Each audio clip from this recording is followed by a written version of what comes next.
Hello and welcome to the Under Center podcast. We are looking ahead to the NFL season and we are going to focus today on the LA Chargers. We are coming into week one, which of course is the probably best week of the entire season for every single fan base because this is where everyone is at their most optimistic, just as this season is starting, thinking that their team is going to go all the way. Joining us today to speak about the LA Chargers is Chargers senior writer Eric Smith. Eric, thank you so much for coming on and speaking to us. How are you? Of course, guys. I appreciate you guys having me on. You're definitely right. 0-0. Definitely a lot of hope around the league right now. Just ready to get it going. Absolutely. And I am delighted, as always, to be joined by Rain and Al. Boys, how are you today? Not too bad. Not too bad. Getting close now. Only 9 days away, I think we are now, from the first game. Getting excited. Yeah, same here. Can't complain. The Panthers still haven't lost a game this season, so I'm happy. That's it. And Al, we're not tearing our hair out yet about the Seahawks trying to failing to execute a proper screen pass. Not yet, anyway. Plenty of time for that, though. Plenty of time. This is Chargers talk. And Eric, I guess the first question I kind of want to ask is in terms of last season, obviously the disappointment and how the Chargers season ended in that playoff defeat. I guess there's been a lot of time for players and coaches to sort of think about what went wrong in that game and how to fix it ahead of this year. And from being on the ground there and having your ear to the ground, has there been sort of an effort to be made to make sure that the team doesn't let such a good position kind of fall by the wayside again? Yeah, I think that's a good way to put it. I think what's been pretty evident this offseason is that the Chargers aren't, running from what happened because, it happened, right? We all saw it. Some of us were there. So there's no hiding from how last season ended. And I think what Brandon Staley has really tried to do is almost embrace it a little bit and say, hey, it happened, it's in the past, but the way that season ended, it's just going to make us stronger down the road. And that sometimes you have to kind of go through some tough stuff in order to maybe get to where you want to go down the road. It's obviously something that's lingering over the team right now, just because, like we said, it's week 0, week 1, and they haven't played any games. But I think, once we get a few games into the season, that storyline, I think, will kind of go away because we'll be so focused on 2023. It happened. There's no denying it or running from it. Personally, I think a lot of guys who were on the team are using it as motivation and fuel, because no one wants what happened last year in Jacksonville to happen again. And although we're, miles away from the playoffs, now's the time where you can kind of chart your own path. And I think it's kind of using the way last season ended to kind of fuel yourself, to put yourself in a better position this year and just make sure it does not happen again. Yeah, I think one guy who's going to be using that playoff loss as motivation is going to be Justin Herbert. Just signed in the offseason that record-breaking contract. For you, Eric, is that good value? Did they get good value in that contract negotiation? Yeah, if you want to talk numbers, the numbers they are what they were going to be, right? It was gonna be a huge deal. I think the Chargers knew that. Justin agents and all those people kind of knew that. It's just the nature of the business of how the quarterback market was trending, and that's no surprise. We'll see how long he kind of holds that mantle because there are other quarterbacks coming soon. So it is what it is, numbers wise. When you ask what was it worth it? Yeah, because he's the face of the franchise and he's the franchise quarterback and is going to be the guy for the next however long, decade plus. And it's just I think if anyone is set up, I think to have a good year this year, it's probably Herbert. And it wasn't like he was bad last year. I mean, sometimes you have to look at the numbers, and he finished second in the league in passing, almost 4,800 yards. But you never really knew it just because of the struggle, I think, that the whole offense kind of had. And that's injury related. Obviously, we have a new offensive coordinator. It was just a grind last year offensively. And you look at it at the end of the year, and he still put up great numbers that any quarterback would probably be happy with. But I think with his talent level and just the expectations that he puts on himself, and then what the team kind of puts on him, knowing he is such a talented player, you almost didn't really know that, because it was just like it was such an up and down like roller coaster year. So Kellen Moore is here.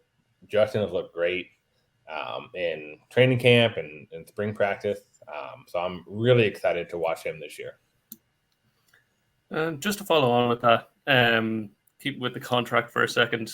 They look good this year, cap-wise. I think they have about 13 million or something sitting there to make some moves through the season.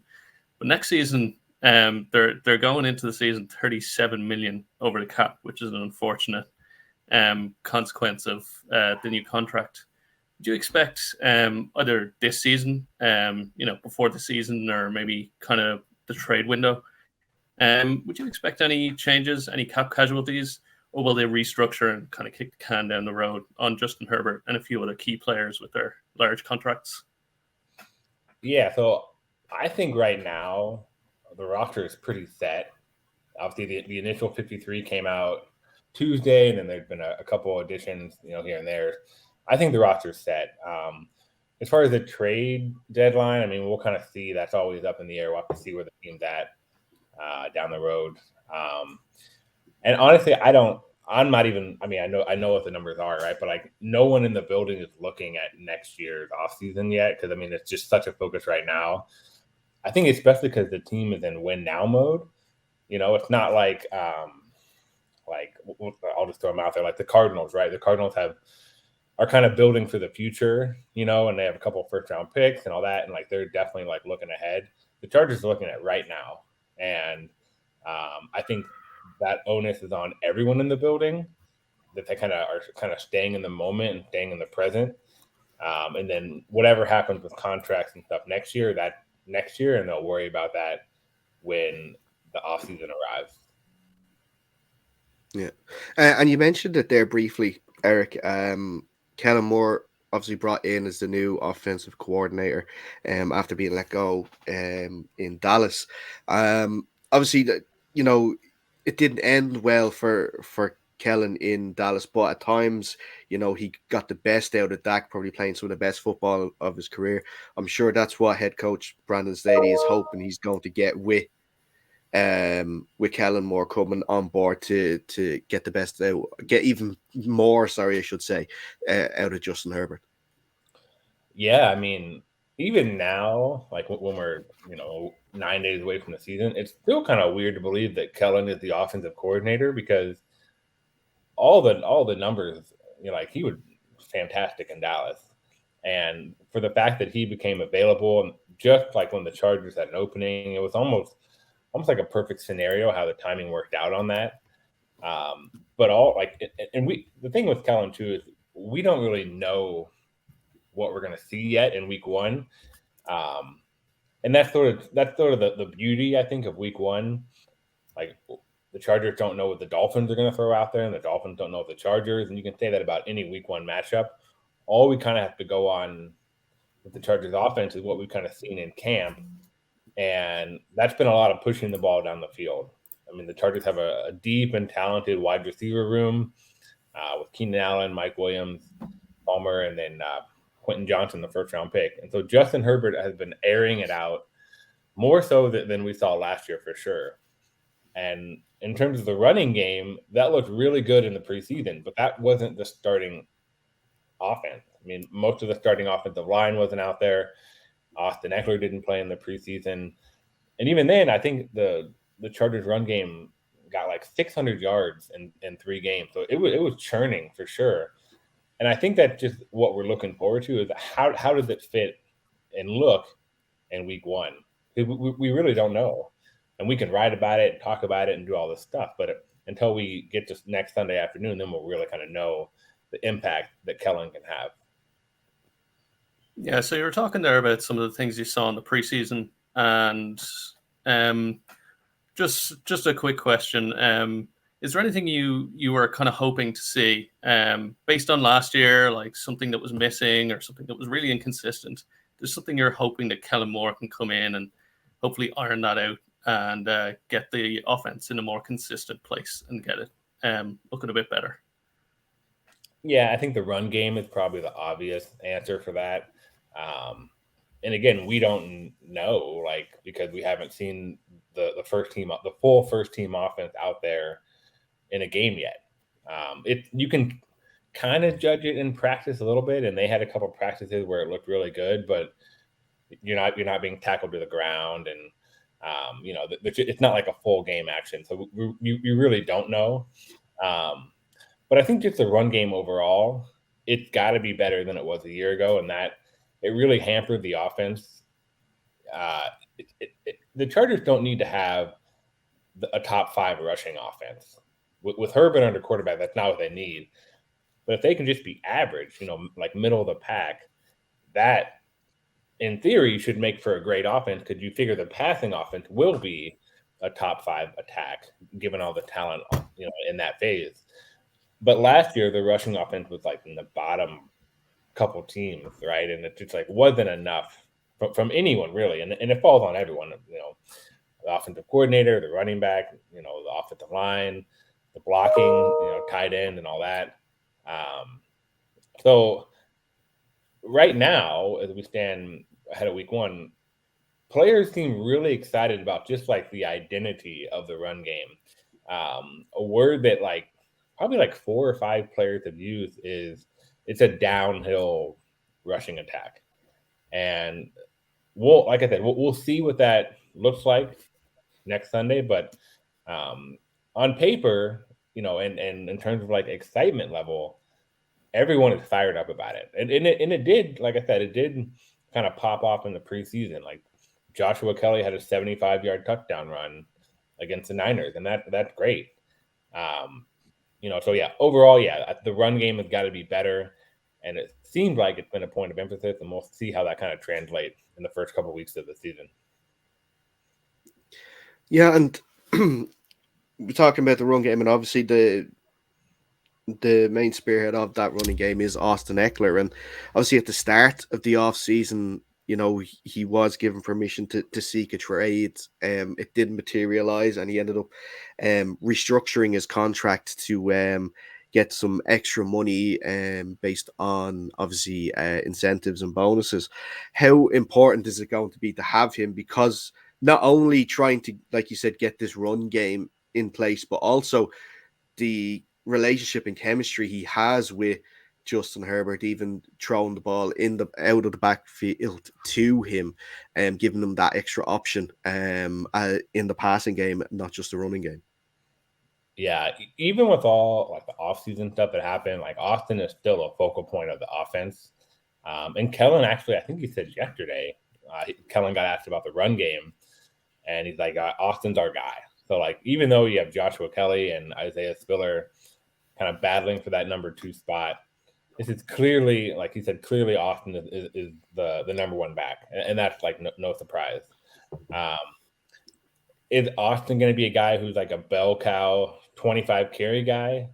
Maybe not, but he can kind of do everything well, and we've obviously seen that the last couple of years with I think 38 combined touchdowns, which leads the NFL.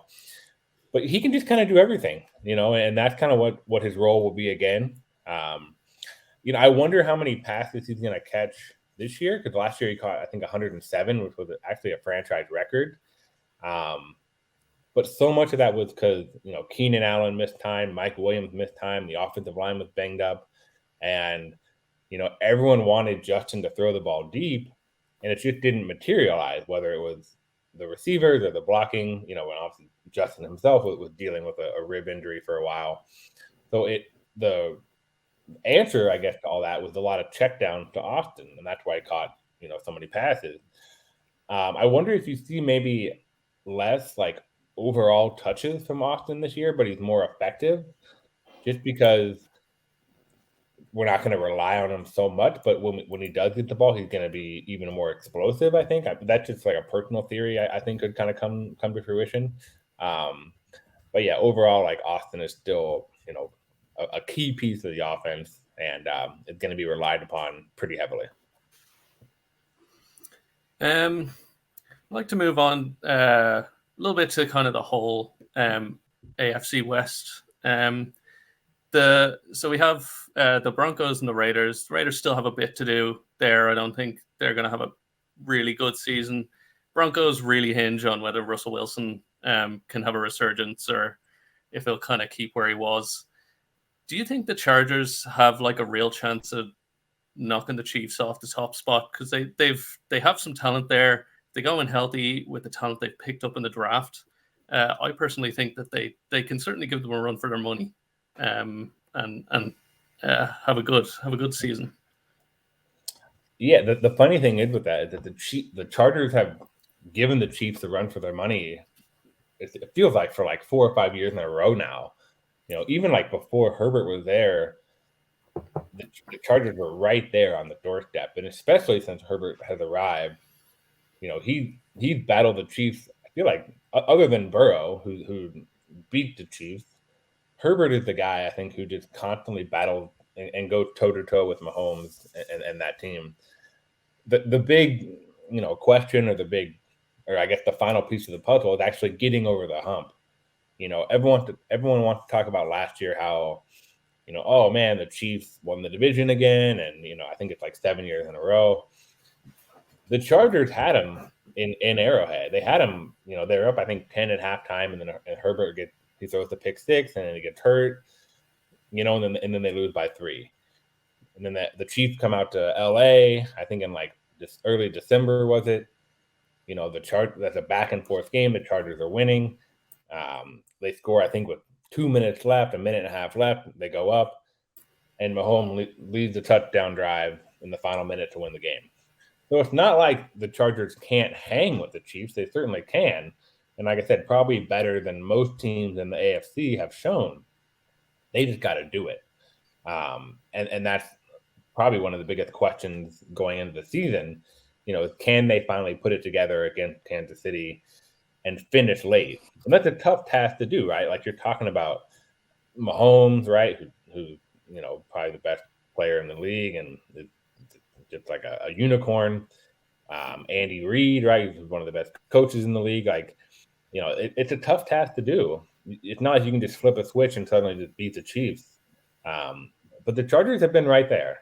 They've been right there. So let's see what happens this year. I'm not going to go out and say they're going to win the division because the Chargers or the Broncos and Raiders, they have to prove that they can, right? Like it's still the Chiefs division until someone says otherwise. It's just up to one of those 3 teams to say otherwise. But I would say the Chargers have the best chance to do so this year. Go on, Eric. Say it. Say that they're going to win the division. Go on. No, I'll be serious here. I wrote yesterday on Chargers.com. I think going into Week 18, which the Chargers will host the Chiefs at SoFi in Week 18. I think that game will be for the division. I think both teams are going to have the same record. It's going to be for all the marbles. I didn't pick a winner. I'm just saying, and I think it's going to be close down the stretch, and we'll see what happens. So what I heard from that answer is Chargers will win the division. They will get a home game in the playoffs. How important is that going to be to the playoff run to start out at home? Yeah, I mean, I was actually listening to something this morning just about how loaded the AFC is, and I think it was like a clip from like Chris Collinsworth or something, and he was like, you almost have to pick the teams that in the AFC that don't have a chance to make the playoffs than the teams that do. And even in that list of teams that don't, it's only maybe like 3 teams, 4 teams. Like the AFC is just like a total gauntlet. And it's like I don't even like remember the last time it was like so loaded. And I think especially at the quarterback position, and that's like obviously a key a key piece of every team and like what kind of drives success.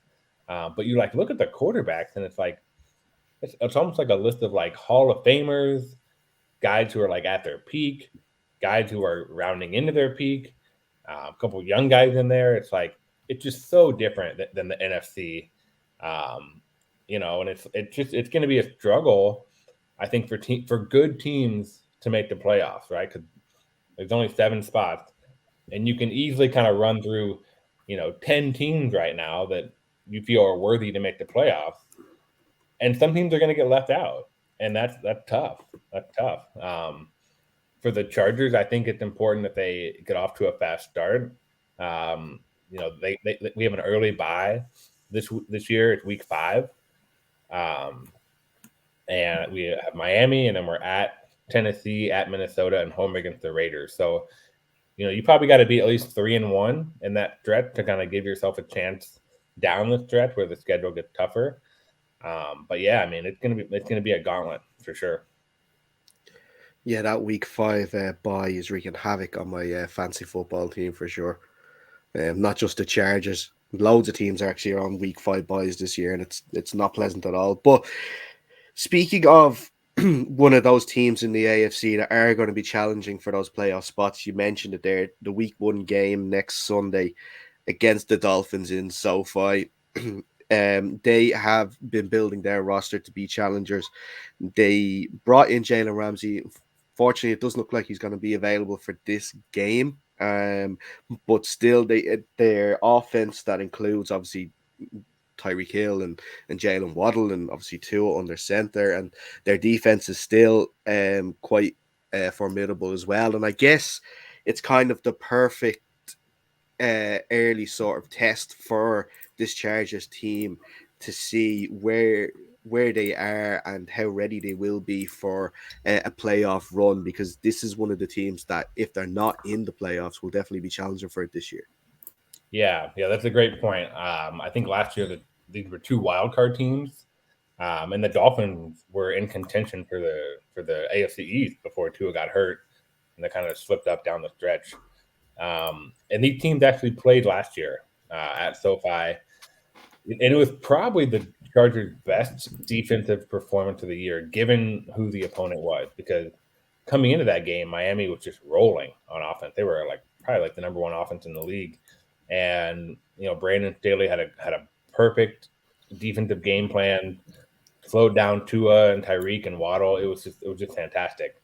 That being said, you just know that the Dolphins have studied that game all offseason, and they're going to come in fired up and ready to go. And the thing is, this isn't like college football, right? Where you can start off with an easy, cupcake team. This is a huge game right off the bat, and it's only week 1, but you're almost kind of thinking already, like you alluded to. Okay, we need to beat Miami to potentially have a head-to-head tiebreaker all the way down in week 18, 5 months away, to kind of have that head-to-head win and have a leg up for the playoffs already. And there's other games like that in week 1 too, between AFC teams that are going to be big. One thing I'm probably most interested to see is Vic Fangio is now the defensive coordinator for Miami, and Brandon Staley is a Vic Fangio disciple guy. And just the matchup, I think, on that side of the ball, obviously Staley called the defense, but how will Brandon Staley help Kellen Moore solve a Vic Fangio defense? I think it's a fun storyline to watch in week 1. Among many, obviously the 2 highly drafted quarterbacks and just talent up and down the roster. But yeah, it's going to be great. Like we said at the beginning, week 1 is always exciting, but when you get 2 teams that think they should be playing late in January, it's a good way to start it off. And just quickly sticking with the defense, one area where the Chargers struggled last year was against the run. They really struggled. They gave up a lot of first downs, a lot of touchdowns. And the Chargers actually got two of my draft crushes. I really liked Tuipulotu, and I really wanted the Seahawks to get Henley. Mm-hmm. He's been really good as well in the preseason. How do you see do you see any like real improvements there? Will they kind of go to the middle of the pack, or do you think they can go further than that and have a top 10 run defense with the additions they've made?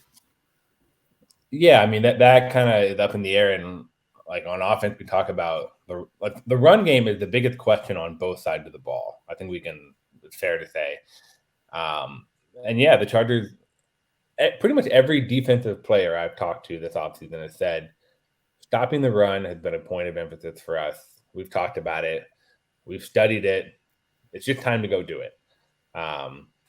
They're mostly running it back with the same defense as a year ago. I mean, obviously health will play into that too. Like having Joey Bosa back on the edge, he gets a lot of praise for his pass rushing skills, but he's a very good run defender, and that should help. And if you look at the long runs that the Chargers did give up last year, most of them were on the edge, on the side that Bosa normally would have been before he got hurt. So it was just kind of a glaring hole where the teams exploited, pretty well. The only like new guy they really brought in, other than like the draft pick that you mentioned, is Eric Kendricks. I think he's going to be fantastic. Like I'm a little biased. Like I know him well we both were with the Vikings previously. I've seen that guy play at like an all-pro level for 3 or 4 years in a row, especially against the run. I'm not saying he's going to single-handedly fix the run defense. Like I'm not going to put that on one person, but from the way that teammates have talked about his like leadership and his communication and kind of helping everyone get set up and just like how they're approaching stopping the run this year, I think it's going to be better. I'm not going to say it's going to be top 10. But again, it doesn't need to be a top 10 run defense. It's almost because the Chargers against the pass last year were really good. They were a top 10 passing defense. And that's more so what you're going to see throughout the course of the season. So again, if they can just be a really good passing defense and a middle of the pack run defense, overall that should be a pretty good defense. Same thing at the offense: good passing attack, solid rushing defense. That's sort of the formula I think that the Chargers are trying to hit on. Yeah. Well, we were going to wrap it up. I have one more question to ask because it just came to me there. Because you mentioned Joey Bosa. He did do an interview recently. Was it recently, or I only saw it recently anyway, that he said he would love to play alongside his brother. And his brother's having a few contract negotiation issues over in San Fran. Not could we, but how cool would it be to see both Bosa brothers in the baby blues of the Chargers? I mean, yeah, that would be neat. I actually did not see where he said that. I'll have to go back and find that. Yeah, I mean, it's great in maybe like fantasy land. But I don't know. I mean, the Chargers have That's all I deal in, Eric, is fantasy land. That's all I deal with here. Yeah. It's week 1 of the season. The Chargers have a good tandem already with both of them, Khalil Mack. Like that's probably, as good as you're gonna get, duo wise across the league. Yeah. That's all I got on that. I will say on that, now it's not going to happen, but the person that broke the CMC to the 49ers news before anyone else, like hours before anyone else, put out that behind the scenes Nick Bosa has been talking trades with his agent and with the 49ers front office. It's not going to happen, but just thought I'd put that out there. Yeah. I think get him out of the NFC West. That's all we want. Yeah, I think you guys know too. The NFL is a wild show, right? All year round, it's a wild show. Well, look, the script writers are fast finishing the copies now to make sure it's ready for week 1. But Eric, before we let you go, if we had to sort of nail it down for a prediction this year with the Chargers and how far they can go, what are you thinking? Yeah, I mean, I'll keep it like what I wrote earlier this week. I think they're going to win double-digit games. I think they're going to make the playoffs. And like I said, I think that Week 18 game where the Chiefs come to LA, I think that game is going to be for the division. After that, who knows? I mean, that's the best I got right now. We'll see how it all shakes out. Week 1, Eric, give us a score. Give us a score. Oh, man. Chargers by 1. How about that? Nice. Okay. Nice. I'll take that. Eric, it's been brilliant to speak to you. Really appreciate the time that you've taken out. Obviously, so close to this season. I'm sure you're up to your eyeballs in work, but we really do appreciate the time. Yeah, no problem, guys. Thank you for having me. You're very, very welcome. And that is where we're going to wrap up this edition of the show. If you're watching this on YouTube and you haven't already, make sure you like this video and subscribe to the channel to be kept up to date with the latest shows throughout the NFL season. Reen and Al, thank you so much. Pleasure as always. And until next time, stay safe and we'll see you soon.